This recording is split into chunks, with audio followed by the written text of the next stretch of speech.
sono come sempre emozionata in questi momenti particolari. Anche quest'anno purtroppo la pandemia ha fermato tante cose, ma non ha fermato la devozione in Cristo e quindi a Sant'Agata. Non ha detto bene il Vangelo di oggi come sempre, ma più azzeccato: fede, speranza e carità. La carità è proprio quella che noi cerchiamo, abbiamo fatto e abbiamo continuato anche in questo periodo così difficile. Infatti anche i piccoli gadget che voi avrete stasera, perlomeno le signore che sono venute, sono sempre fatte e prodotte da un istituto a cui noi facciamo grandemente carità.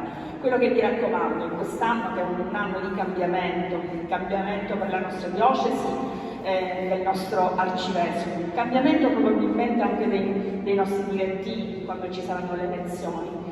Siate in questi giorni di Agata gli occhi di Agata, siate la processione per Agata, e quindi vi dico: evviva Sant'Agata, perché Sant'Agata è viva.